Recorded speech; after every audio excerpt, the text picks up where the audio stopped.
Corretor de imóveis é aquele vendedor raiz e tal, e na verdade eu não acredito nisso. Eu acredito que na verdade o vendedor que tem processo e tem método no mercado imobiliário, ele se destaca por isso. A partir do momento que você tem uma renda passiva maior do que as suas despesas, você passa a ser um homem mais rico a cada dia. Hoje estou eu aqui no ObraCast original junto com meu amigo Amagai da Amagai Imóveis. Vamos falar aí, né, sobre essa parceria de longa data, né, Amagai? Eu acho que vendas é processo. E outra, a questão da consultoria, né? A pessoa tem que entender, conhecer o produto que ele está vendendo. O investidor imobiliário que tem fonte de receita em outro negócio, isso permite com que ele não perca o foco. Hoje em dia, quem se concentra para resolver um problema sai muito na frente, porque a grande maioria não se concentra.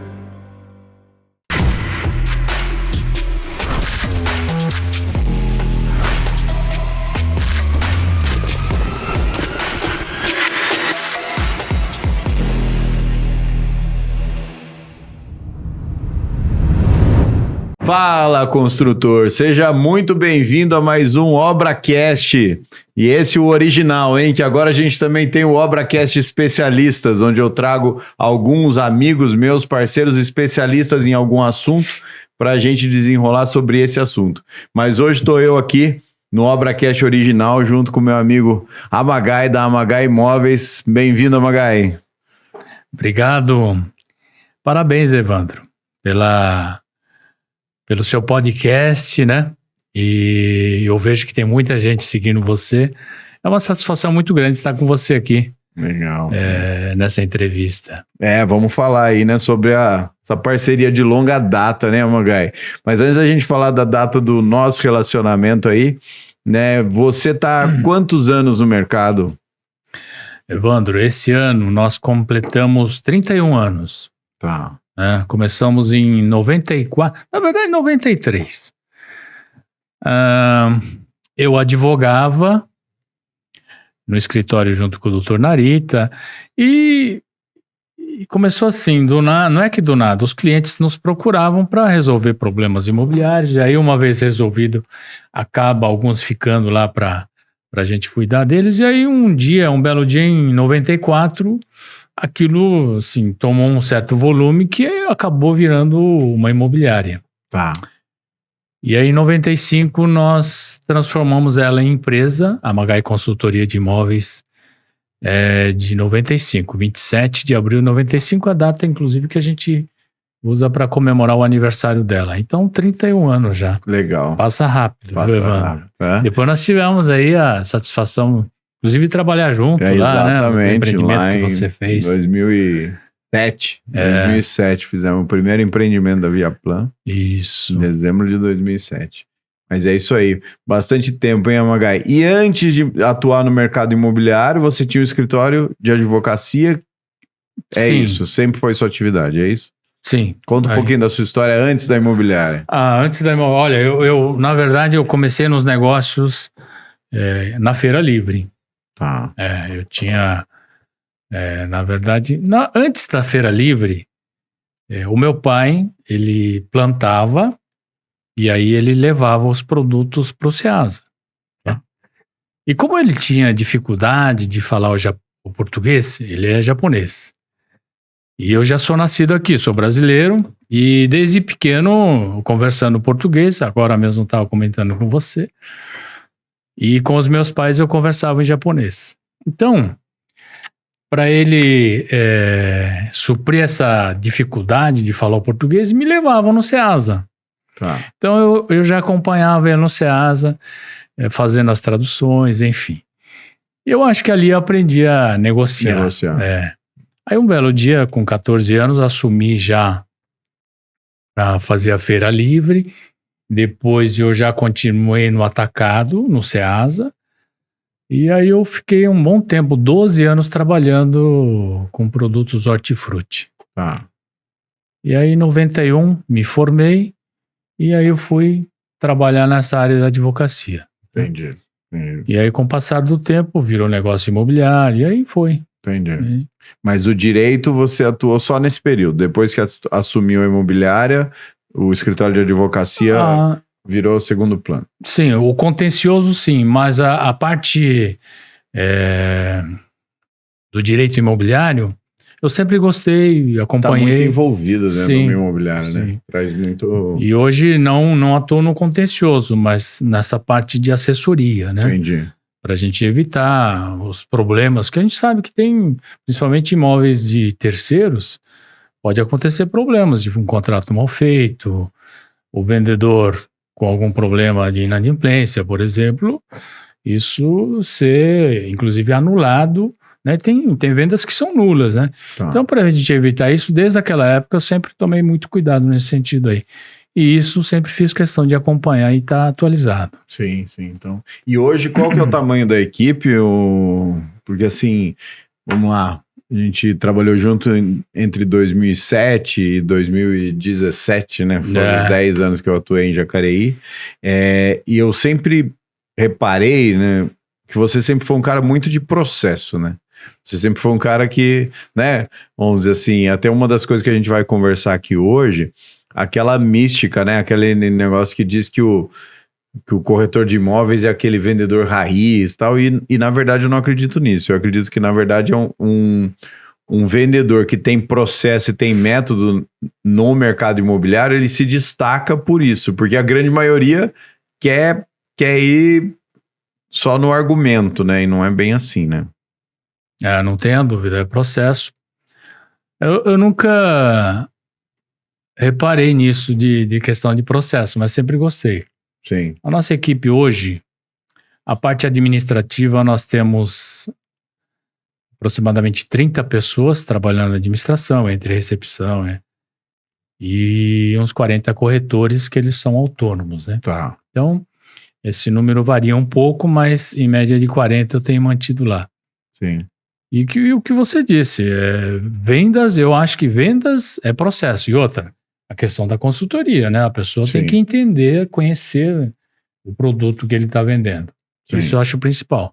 O restante, um bom atendimento, sempre de forma transparente, né? Passar segurança para o comprador, eu acho que isso é essencial. Sim. E aí é o processo. Aí, dependendo da performance do corretor, a cada 10 que ele atende, ele fecha um negócio. Na média, no Brasil é menor, né? Dizem que são 3 a 5% mais ou menos dos leads que vem, né? Sim, então, sim. Desde o primeiro atendimento, entre WhatsApp, telefone, entre outras coisas, 3 a 5% acaba virando negócio. Sim. E do dia que você começou lá? Não, que começou é exagero porque ainda estava começando, né? Mas vamos lá, quando a gente atuou junto, 2007, você já tinha uma imobiliária estruturada, né? Local físico, bastante gente trabalhando, né? E para hoje, o que é a principal mudança? Quais são as mudanças que você enxergou, Magai? Para a gente ir pontuando aí. Evandro, eu acho que a principal mudança foi o marketing. Tá. Né? Na época era físico, não sei se você lembra, panfletos. Entreguei muito folheto. Tinha que etiquetar os panfletos. Aí o corretor saía distribuindo nas casas, nos carros, bares, restaurantes, enfim. E é processo, o cara distribuía. Quanto mais ele distribuía, mais retorno ele tinha, mais atendimento ele fazia, mais negócio acontecia.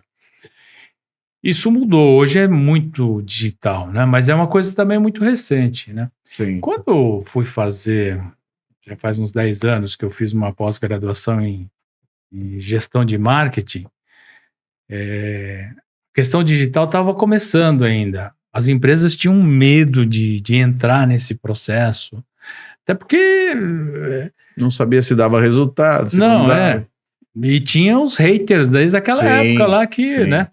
Para tirar uma boa imagem de uma empresa era muito fácil, né? E as empresas não sabiam como reagir. Hoje não, hoje todas as empresas já sabem como reagir.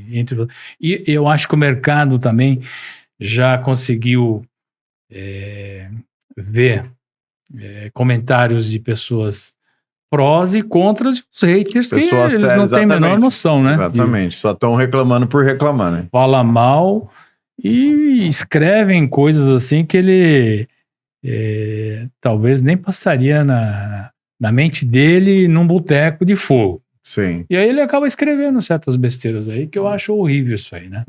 Aí o marketing realmente, né, Magai, hoje em dia, quem não tem uma boa distribuição, quem não consegue atrair um bom tráfego para o seu negócio, não consegue sobreviver, né? Não consegue. Tem isso, né? tem isso. E aí existe hoje a figura do gestor de tráfego, né? Que é um Sim, profissional que ele sim. sabe, dependendo do produto, aonde que atinge melhor os consumidores, enfim.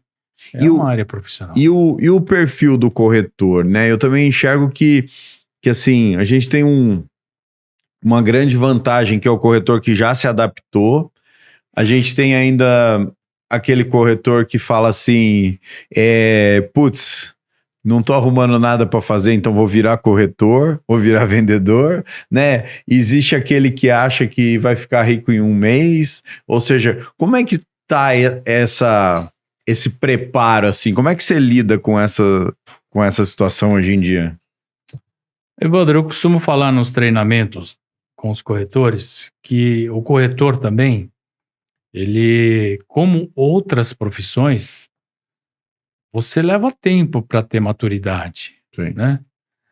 É aquela história de 10 mil horas de trabalho dedicado para você ser um sênior, uma pessoa, né, dizendo, olha, eu estou consolidado nisso aqui, assim mesmo, olha, eu estou com 31 anos trabalhando nessa área, eu aprendo, todo dia a gente aprende alguma coisa, né? Sim. Mas na área imobiliária é assim, não dá para você chegar em 2, 3 meses achar que você já vamos lá, o profissional, o sênior, tudo mais. Eu acho que é um processo que leva tempo, você tem que conhecer o mercado, tem que ser disciplinado, muita disciplina, até porque a maioria são autônomos, não tem hora para começar, não tem hora para terminar. Então, se ele não tiver disciplina, ele acabou trabalhando demais ou trabalhando de menos, né? E eu acho o principal é buscar conhecimento, todos os dias buscar informações novas, estar atualizado no mercado, isso é essencial para um bom profissional de corretagem. O que eu percebo também, né, Magai, é o seguinte, é aquela história do ser mais interessante que interesseiro, né? Ou seja, a consultoria imobiliária, eu acho que ela tá voltando com muita força, porque a partir do momento que a pessoa vai na internet, ela tem uma série de opções, é onde a consultoria se faz mais valiosa, porque ele começa a ter um monte de informação, uma desencontrada com a outra. Agora, quando ele tem um corretor de confiança, um consultor imobiliário de confiança, é onde ele vai buscar esse porto seguro, né? Ou seja, ele sabe que aquele consultor está fazendo o melhor para ele. E aí, nessa hora, o que eu gosto? É de se posicionar como esse consultor, dando a informação, independente se você vai conseguir, se aquela informação vai te ajudar ou não a fazer a venda. Porque assim, a imagem que todo mundo tem é o seguinte, eu não vou confiar no corretor, porque esse corretor tá falando isso só para me vender, né? E no fim do dia, a gente acaba ganhando os clientes quando a gente fala alguma coisa que seja realista, que em vez de encorajá-lo a comprar, coloque às vezes até uma pulga atrás da orelha. Para ele falar assim, putz, esse cara tá fazendo uma avaliação adequada, ele não tá fazendo uma avaliação porque ele tem interesse em mim, né? Não tenha dúvida. Eu acho que você falou exatamente o que o profissional tem que ser.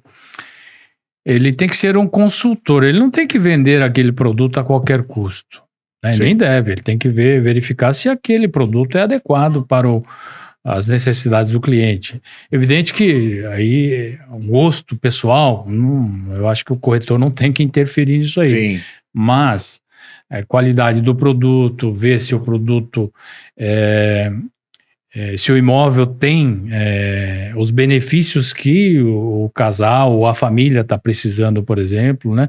Muitas vezes você vê que tem crianças novas, e aí você dirigir para um produto que possa ser mais adequado para atender a família toda. Sim. Eu acho que esse é um trabalho consultivo, e depois tem um outro lado, da parte documental, tudo mais, que isso a imobiliária, normalmente as imobiliárias estruturadas têm advogado, tem profissionais que buscam todas as informações para ver se aquele imóvel está em condições de fazer um contrato e não ter problema futuro, né? Sim, então é isso, eu acho que isso é essencial.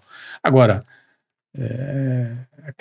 tem aquela figura ainda que quer vender a qualquer custo, né? Sim. Ele fala qualquer coisa, e aí eu acho que infelizmente Isso no interior, né? A gente aqui, Jacareí, São José e tal, ele é mais difícil de acontecer, né? Porque os corretores, eles, vamos dizer assim, não é que você está sendo apresentado naquele momento pro cliente, né? Você já vem criando um histórico com aquele cliente de forma mais longa, né? Ou seja, né, vamos dizer, o cliente nunca teve até você para negociar com você na sua imobiliária, mas como a gente está no interior, ele sabe que é uma Magai, ele sabe, né? Existe essa figura maior do brand aí, da marca, né? Então, assim, isso é uma vantagem que a gente tem no interior, ou seja,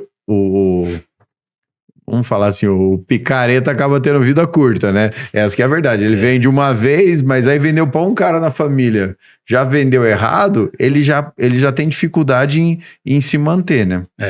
Se manter no mercado. Felizmente, esses maus profissionais, eles acabam ficando pouco tempo no mercado. Sim. Tá fazendo uma coisa errada aqui, outra ali, daqui a pouco ele é conhecido por isso, né? Sim. E o outro lado é verdadeiro. Você prestar um bom serviço, você acaba tendo essa fama, né? De um bom entregador, tudo mais. E graças a Deus e inúmeras vezes aconteceu de, sei lá, dando uma consultoria, porque eu ainda dou algumas consultorias, principalmente para quem quer construir, né? Então o cara acaba vindo escolher terreno, ele acaba querendo a opinião, né? Do mesmo jeito que alguém que vai se consultar com você fala, pô, eu quero ter uma opinião jurídica sobre esse negócio, né? Comigo acontece, o cara quer ter uma opinião técnica, né? Para saber se vai construir, se vai custar mais caro construir naquele terreno ou não. E o que eu percebo nesse momento? Quando você concorda com algo que vai acontecer e você não tem nenhum tipo de benefício, isso acaba tendo mais peso, né? Então fala, não, é um bom negócio? É um bom negócio, compra com ele lá porque esse aqui é um bom negócio, né? Assim, e aí depois lá na frente os negócios acabam voltando, né? No meu caso como obra e nesse sentido. E assim, e aí nesses 31 anos, Jacareí, né, a atuação mais forte, e a gente tem conversado um pouco aí, de você tá vindo para São José, me conta, já tá atuando, tá começando agora, qual que é essa estratégia? Evandro, há muito tempo nós temos, vamos dizer, essa vontade, nós tínhamos essa vontade de ampliar, até porque Jacareí, de uma certa forma, nós já temos assim um bom atendimento lá, número de corretores já adequado para atender a população de Jacareí. E aí a vontade era sempre vir aqui para São José dos Campos.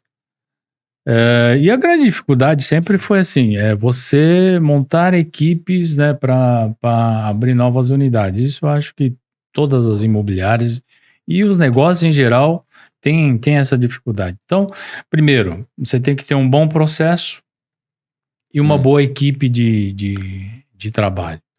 E graças a Deus, eu tenho esse pessoal que está nos acompanhando, e aí hoje capitaneado pelo Pedro, né, o Pedro Sampaio, e ele está abrindo uma nova turma aqui em São José dos Campos. Então, de pouco a pouco a gente está vindo aqui. Entendi. Né? É um mercado diferente de Jacareí, a gente sabe disso. Você já está sentindo essa diferença? O que você está sentindo? Sim, eu acho que tem bastante diferença. E quais seriam essas diferenças? Vamos dizer, culturalmente, eu acho que assim, São José é uma cidade assim de pessoas mais descoladas e, como é que eu posso dizer assim, eu acho que assim, tem uma dinâmica diferente, Evandro, no meu ponto de vista. Né? Então, essa dinâmica, eu concordo com você, e assim, a minha percepção é que essa dinâmica, ela é uma dinâmica onde é mais fácil de entrar, não o contrário. Sim.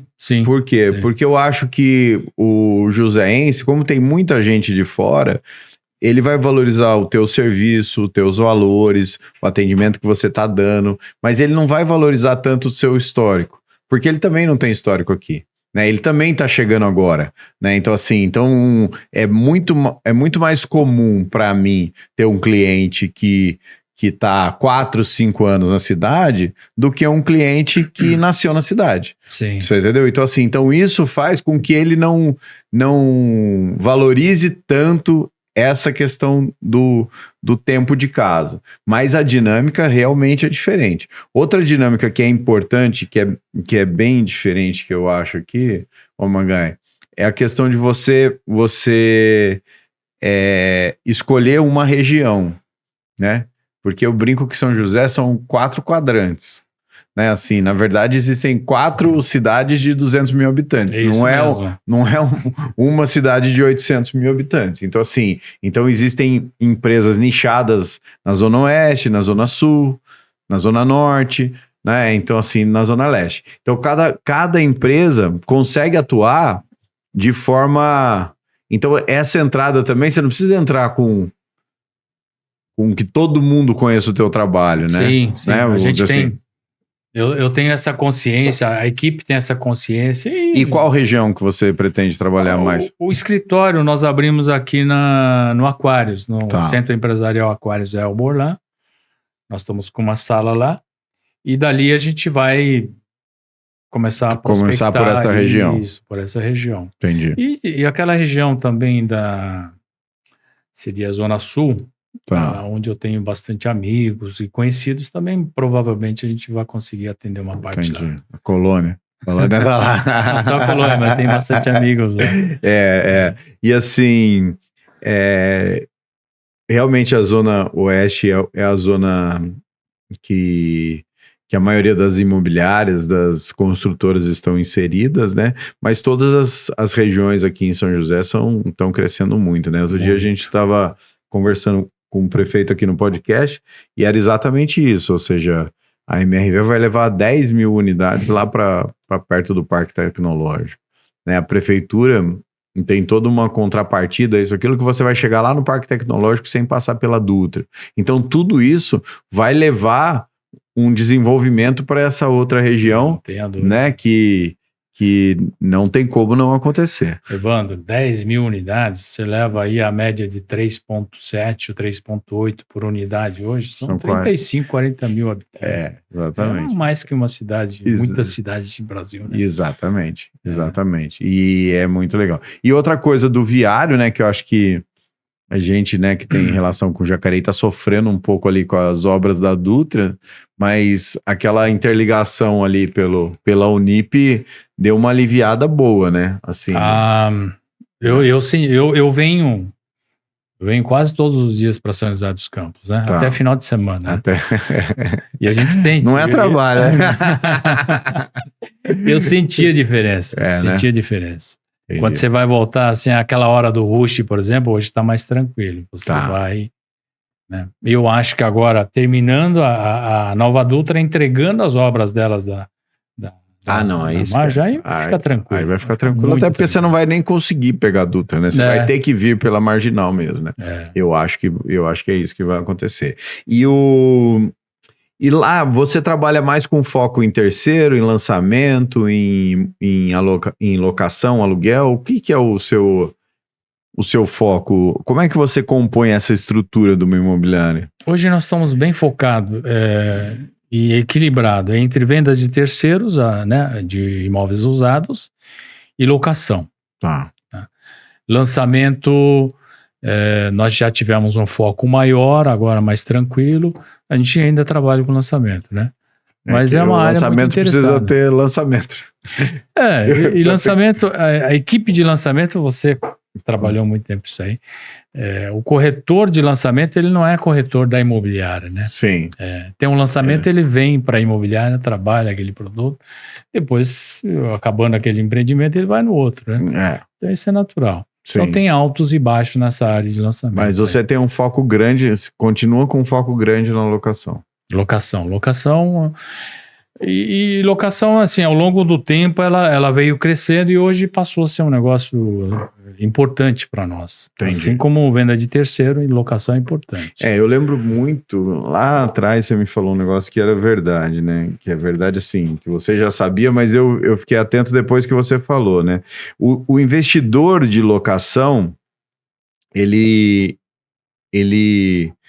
existe um momento chave para ele, que é quando as receitas dele superam as despesas que ele tem mensalmente, né? A partir desse momento ele nunca mais para de crescer, né?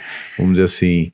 E eu não conheço ninguém, nenhum brasileiro, na verdade eu não conheço ninguém que tenha um bom patrimônio, que tenha um bom capital e nunca tenha passado com muita força no mercado de imobiliário, principalmente no mercado de locação, né?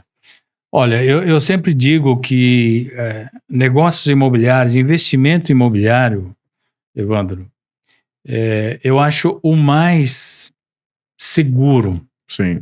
Ela é mais, como é que eu posso dizer, mais conservador, né? Ela pode até não ter liquidez, assim. Quando você precisa do dinheiro rápido, você tem que dar o desconto. Mas ao longo do tempo, você tem não só o ganho com a valorização do imóvel, sim, né? E você tem a renda ainda, uma renda passiva. Como se fossem os dividendos. Isso. Quando eu falei para você, a partir do momento que você tem uma renda passiva maior do que as suas despesas, você passa a ser um homem mais rico a cada dia. Né? Então entra mais do que você gasta. Sim. Isso... E aí nunca mais para. E o imóvel é uma coisa física, tá ali, né? Desde que você cuide dela. Eu também gosto de falar o seguinte, né? Que o investidor imobiliário que tem fonte de receita em outro negócio, isso permite com que ele não perca o foco, né? Então, o que acontece? Se você cria uma atividade, né, que você investe eu vou pegar um dinheiro aqui, vou comprar uma franquia para ganhar dinheiro para rentabilizar lá. Qual energia que você vai ter que pôr nessa franquia? O imóvel, você comprou. Você entendeu? A energia agora é continuar trabalhando no seu negócio para pagar o imóvel. Isso mesmo. Entendeu? Ou seja, então, ao invés dele atrapalhar o seu foco no seu próprio negócio, ele aumenta o seu foco no próprio negócio para você poder pagar esse investimento, né? Assim, e eu conheço, né? Você também conhece muitos comerciantes, né? Muitas pessoas que vêm do comércio ou da indústria, mas que têm a sua renda em outro lugar e que todo o seu patrimônio tá no imóvel. Né, eu brinco que tem gente, né, eu me incluo nessa turma, que é o seguinte: tenho 110% em imóvel, 100% e 10% que eu ainda estou devendo, né, ou seja, cara, é modus operandi, tá tudo certo, você tem que saber. Aí dentro do imóvel você consegue ter uma carteira com mais liquidez, com menos liquidez, com rentabilidade, né, então assim, não adianta você comprar uma área para fazer um loteamento que demora 10 anos para acontecer e você achar que se você precisar de dinheiro você vai poder vender, né? Aquela história, eu acho que nessas horas um bom consultor, ela vai te ajudar muito. Né? Sim. Não colocar todos os ovos numa cesta só. Sim. E, enfim, eu acho que essa diversificação, isso é o papel do corretor. Eu sou muito procurado para esse tipo de aconselhamento. E muitas vezes as pessoas acabam nem comprando com a gente, mas é uma satisfação muito grande, né? Eu vou lá, converso, vou lá. E outra coisa que eu vejo, né, Amangai, como é que você enxerga essa máxima que todo mundo fala agora, que a nova geração não vai querer comprar imóvel?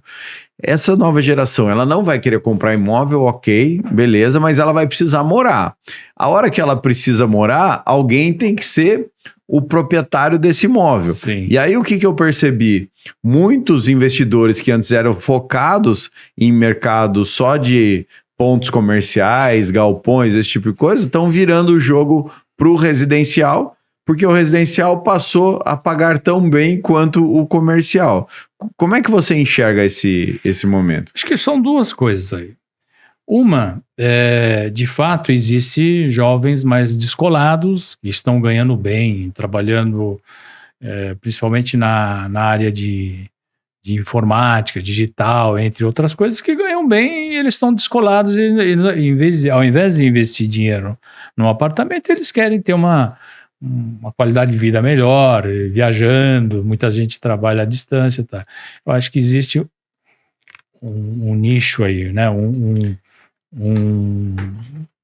Uma faixa de pessoas assim, mas a grande maioria acho que não. Então, e só para fazer um parênteses complementando o que você está dizendo, você começou a falar, o que eu comecei a perceber aqui? Na verdade, não é que ele não quer ter um imóvel, ele não quer abrir mão de qualidade de vida agora para poder ter um imóvel, porque a hora que ele consegue ter a qualidade de vida e ter o imóvel, daí ele compra. Não tenha dúvida. Você entendeu? Ou seja, que é isso que aconteceu em todo o mercado digital. Ou seja, né, os coaches aí falando que não tem imóvel, paga aluguel, não tem imóvel, paga aluguel. E daqui a pouco eles ganharam dinheiro, aí começaram falando assim, não, aquilo que eu falava lá era quando eu não tinha dinheiro. Agora que eu tenho, eu acho que eu tenho que ter o imóvel. Sem contar que muitos coaches aí, eles são investidores, né? Ele quer que o cara venda o imóvel dele e aplique dinheiro na corretora dele. Então, aí é questão de interesse. Exatamente. Né? E também vejo que existe essa oportunidade. Tem muitas empresas que, como você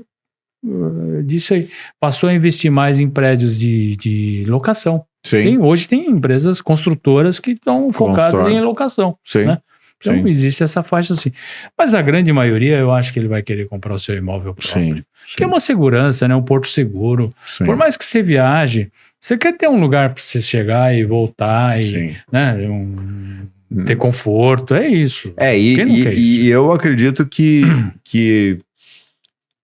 e o mercado de locação, ele é aquecido por isso, né? Ele está aquecido por isso. E enquanto a gente tiver um mercado onde a taxa de juros para compra é maior, a locação também se faz mais necessária. Sim, então, na verdade, o investidor está sempre ali. Ou ele ganha na rentabilidade da venda, na valorização, porque daí as pessoas estão com crédito, querem comprar, ou ele investe em locação, e tem uma rentabilidade maior, porque a taxa de juros está maior. Então, assim, o mercado tá realmente... ele sempre está se equilibrando, né? Quando o de venda está melhor, o de locação cai, e vice-versa. É aquela máxima, né? Lei da oferta e da procura, né? Sim. Então, se tem mais procura, com certeza alguém vai atender essa demanda. E aí o mercado funciona bem, né? E assim, vamos lá. E como é que você enxerga o mercado hoje, assim, com toda essa perspectiva, que nem eu te falei, há umas 2 semanas mais ou menos a gente recebeu o prefeito Anderson aqui de São José dos Campos. Ele falou muito sobre as diretrizes, né, de vias, dessas coisas em São José, e, poxa, eu confesso que foi uma conversa bem animadora aqui, né, porque a gente tá aí com taxas de juros altas, né, mas o que a gente percebe é o seguinte, a demanda por moradia só aumenta, né, então assim, muita gente que fica analisando o mercado baseado em outros mercados se assusta. Mas o que eu vejo é que quem é do mercado efetivamente está bem empolgado. Como é que você enxerga isso hoje? Evandro, eu há bastante tempo, eu fiz um curso aqui de pós-graduação de negócios imobiliários na FAP, na época, uns 10 anos atrás. Já falava em 7 milhões de habitações de déficit no Brasil. Continua. Por mais, olha, que veio Minha Casa Minha Vida. Há 10 anos, e parece brincadeira, mas quem quiser ver aí, vai no episódio anterior. No episódio anterior, o Frederico Marcosi César acabou de falar que o número é 7 milhões. Então, não muda. Ou seja, não muda. Né? Foi colocado milhões de unidades aí no mercado, sim, mas há um crescimento vegetativo. O Brasil ainda é um país que está crescendo, né? Sim. Tem muita gente vindo aí. Então, eu acho que é um mercado promissor. E na nossa região aqui, Jacareí, São José dos Campos, Vale do Paraíba, ela é uma região que está crescendo mais. Ela é um ponto fora da curva aqui no Brasil, né? Sim, assim como grandes centros aqui no estado de São Paulo também cresce.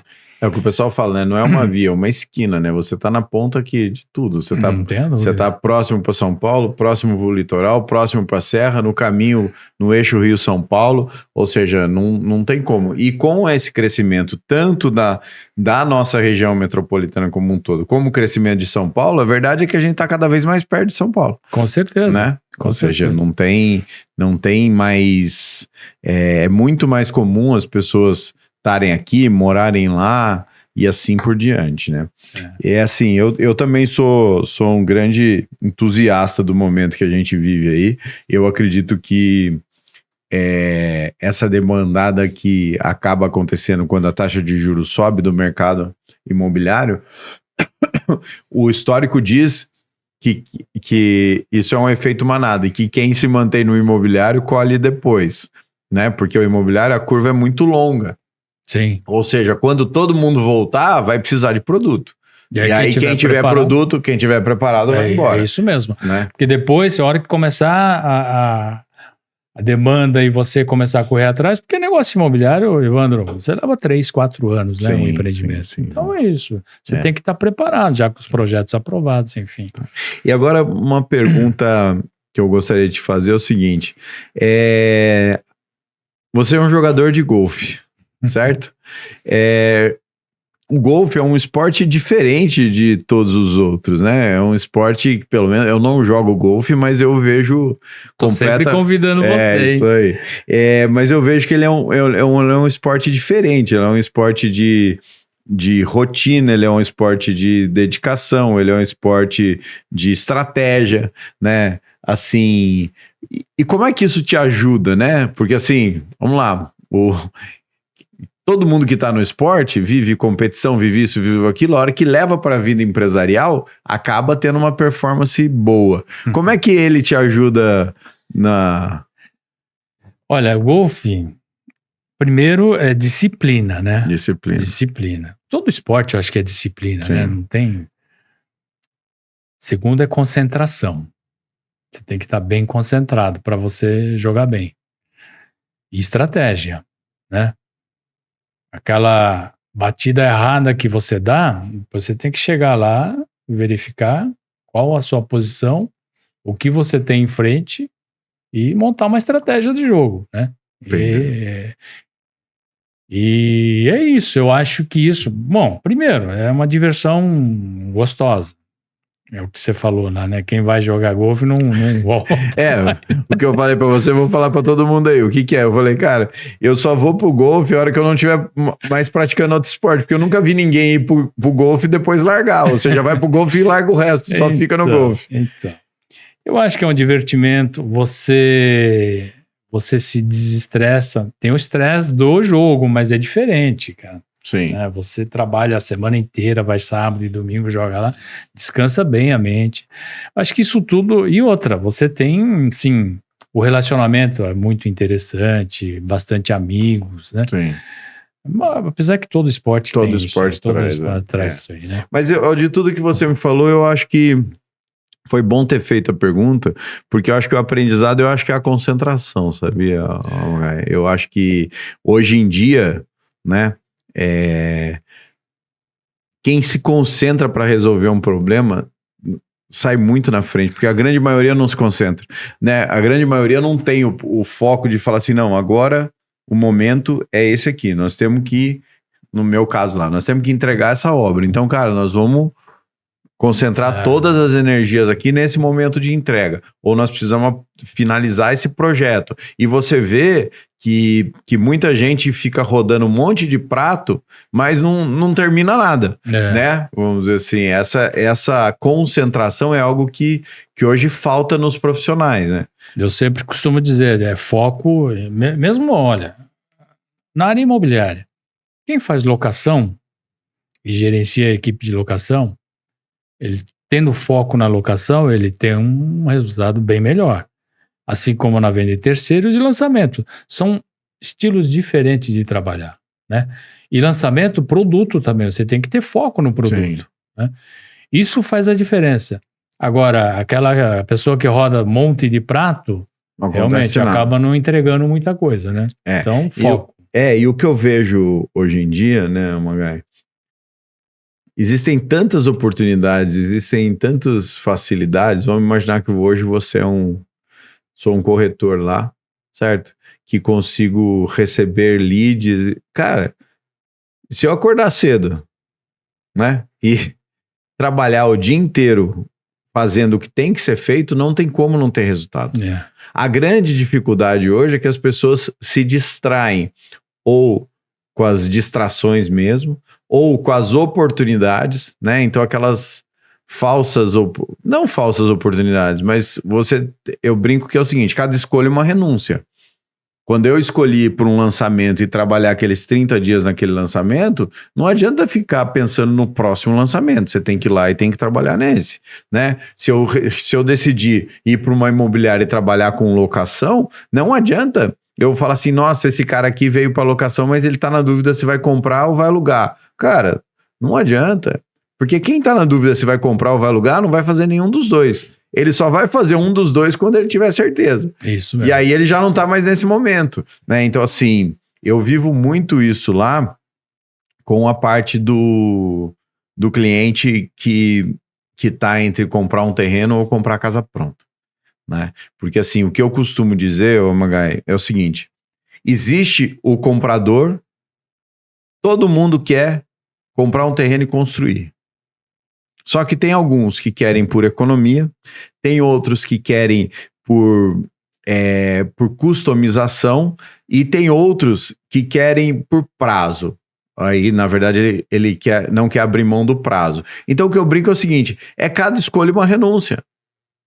Você não vai conseguir comprar uma casa pronta pelo preço que seria construir, mas você também não vai conseguir construir uma casa no prazo que seria comprá-la pronta. Então você tem que escolher tudo isso e a grande maioria não quer abrir mão de nada. Né? Não tenha dúvida. Não tenha dúvida, ele quer tudo. Então o que acontece? Trazendo para a minha realidade, o cara foi lá, comprou um terreno e vai construir uma casa. Né? Ele vai ter uma economia aí de 25% do valor de venda da casa, mais ou menos. Mais ou menos é isso, 25, 20, 30, né? Essa é uma economia real, se for a mesma casa. Mas aí o que acontece? Ele quer pegar essa casa, fazer ela customizada, subir ela de padrão e manter a economia. Então o que eu brinco é o seguinte, ou você usa essa economia em dinheiro, você fala assim, não, eu vou fazer a mesma casa que o construtor faria para mim. Beleza, então você vai ter essa economia de 25%. Ou você fala assim, não, eu vou gastar a mesma coisa que eu gastaria na casa do construtor, só que eu vou ter upgrades. Então eu vou pôr um acabamento melhor, vou fazer ela com um pouco mais de área, vou fazer, né? Então assim, e a hora que ele põe tudo isso na balança, ele quer tudo ao mesmo tempo. E aí, o que acontece? Estoura o prazo. O preço, desculpa. Não tenha dúvida. Eu acho que ou é prazo, ou é preço. E o estresse, né, Evandro? E o estresse? Eu acho que não vale a pena. Por mais que você vá... Se você for um construtor, você já conhece, sim, não tenha dúvida. Né? No teu caso, você vai construir. Lógico. Mas quem não está no mercado, ainda mais hoje em dia que a gente sabe que a mão de obra está difícil, né? Uma boa mão de obra, né? Sim. Então, e outra, quando você faz mal feito, ela sai mais cara ainda, porque você tem que refazer o trabalho, né? Para quem gosta de qualidade, certo? E as pessoas normalmente procuram fazer por qualidade também. Então, eu acho muito difícil. Essa conta não fecha. E assim, o que acontece quando a gente fala da qualidade, da mão de obra estar difícil, né? E nem, por exemplo, um problema que a gente vê, a hora que a gente... o mesmo empreiteiro trabalha para mim e trabalha para o cliente, e com o cliente dá errado. Por quê? Porque o cliente, ele acha que ele sabe contratar o empreiteiro. Só porque o empreiteiro trabalha para a gente, ele acha que ele também vai saber trabalhar para o cliente. Mas qual que é a verdade? Ele trabalha para a gente de acordo com os nossos métodos. Sim, claro. A estratégia é sua. Exatamente, com os nossos procedimentos, com a nossa estratégia, com a nossa entrega de material. Teu fornecedor. Com o meu fornecedor. Que você conhece todos eles. Exatamente, que eu tenho um poder de compra. Então, por exemplo, o que eu brinco é o seguinte, um empreiteiro é assim, ó. Ele tem um preço para o cliente, um preço para mim, que sou engenheiro, e um preço para o meu sócio, né, que é o cara o Rosalvo, que fica lá na frente da obra. Ah, mas o empreiteiro é sacana? Não, ele não é sacana. É que é o seguinte, o preço para o cliente, ele é mais caro, por quê? Porque ele sabe que o cliente vai atrasar para entregar material, ele sabe que o cliente vai enrolar para definir, então ele sabe que, por exemplo, que por mês ele vai conseguir produzir X, e para ele não interessa o quanto ele trabalha, interessa o quanto ele vai ter para receber no final do mês. É isso mesmo. Entendeu? Para mim, pro meu perfil, que eu sou engenheiro, por que é um preço intermediário? Porque ele fala assim, não, ele vai pôr material aqui, Ele vai colocar tudo aqui me dando condição de trabalho, mas ele vai ficar me pedindo relatório, ele vai ficar me pedindo para conferir medida, para fazer isso, para fazer aquilo. Ah, então beleza. Então é um preço intermediário. Para o meu sócio chega e fala assim, olha, aqui, quanto mais você produzir, mais você vai ganhar, certo? E eu vou botar todo o material, todo o equipamento, tudo que você precisar para que você produza mais. Qual que é a verdade? Ele prefere, entre aspas, receber menos por metro quadrado com o meu sócio, porém ter uma produção maior, do que trabalhar para o cliente e chegar num cliente que o preço é alto, mas o faturamento dele é baixo. Então, assim, esses mecanismos fazem com que o mercado tenha problema de mão de obra, mas a gente não tem. Até porque os bons profissionais, você mantém a sua equipe, você está terminando uma obra e já está pensando na outra, né? Com um projeto na outra. Sim, e esse pessoal sai de uma obra e vai para outra, ele não fica solto no mercado. Exatamente. Quem está disponível no mercado? Claro, tem muitos bons profissionais aí disponíveis também, mas uma parte você tem que tomar cuidado para contratar então, ele. a gente teve um problema essa semana, que foi engraçado com um cliente. E foi o seguinte, pagou R$1.300 o metro quadrado de um piso, de um revestimento. Uma peça, que tem 90... Uma peça custa mais ou menos R$2.500. Uma peça. Quando chegou lá, uma peça precisa de 4 pessoas para sentar.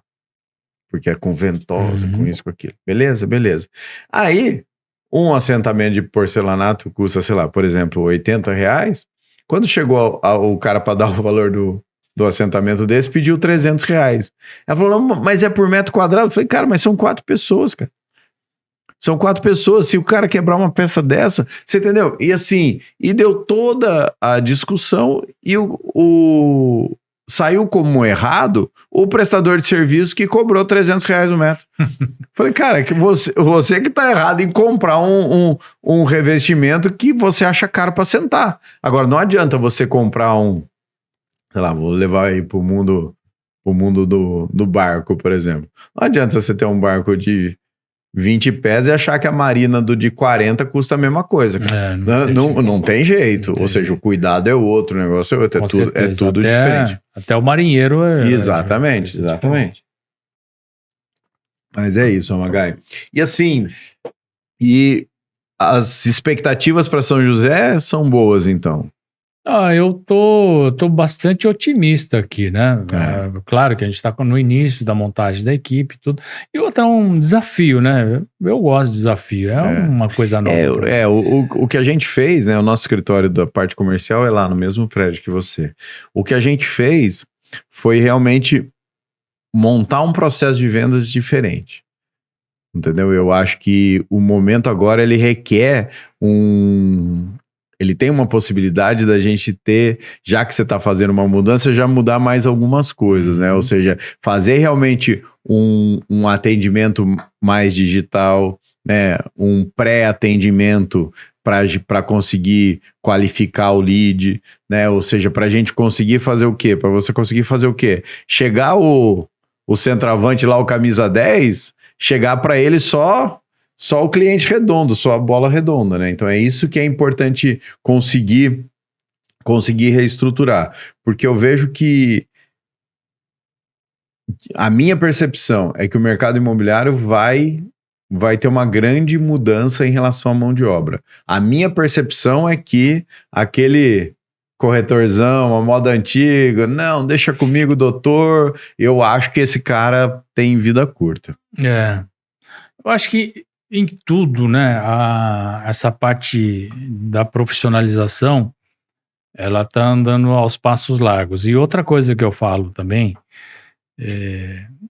eu acho que assim, a questão digital é importante para a gente dar rapidez no atendimento, os primeiros atendimentos, né? E a partir do certo momento que andou o processo, aí eu acho que tem que ser bastante humanizado. A atenção é que vai fazer a diferença. Porque se você deixar sempre no digital até o final, esse cara não aguenta, né? Sim. E se você também botar esse cara que vai dar a humanização num segundo momento, para ter que dar a humanização para todo mundo, Não dá conta. Ele não dá conta. Não dá conta. A gente sabe, por exemplo, que o WhatsApp, se você responder o WhatsApp em questão de 1 ou 2 minutos, você tem uma resposta melhor, né? Porque a pessoa mandou um WhatsApp. E hoje o sistema, assim, a pessoa entra no site, viu o imóvel, clicou lá, já vai para o sistema e em menos de 2 segundos está indo no celular do corretor. Sim. E o corretor tem que responder rápido isso aí, até porque ele pelo menos, olha, no momento eu não posso atendê-lo, mas daqui a pouco eu te retorno, por exemplo. Tá bom. Ele retornando daqui a pouco, a pessoa já sabe que é o corretor que fez o primeiro atendimento. Agora, quando ele não tem esse primeiro atendimento, vai atender ele 15 horas depois, a pessoa nem lembra mais para quem foi aquilo, né? É isso. Mas é isso, Mangai. Mas que bom, seja bem-vindo a São José, né? A gente que já foi bem parceiro lá em Jacareí, vamos continuar essa parceria aqui em São José. O que você precisar, a gente tem bastante cliente em busca de terreno, a gente tem bastante cliente com essa dúvida se vai comprar terreno e construir ou se vai comprar uma casa pronta, mas seja muito bem-vindo aí. E obrigado aí pela... Eu que agradeço essa oportunidade, bate-papo aqui, uma satisfação muito grande revê-lo novamente. Bom, obrigado, Mangai. Obrigado, viu? Sucesso para você também. Abraço. Outro.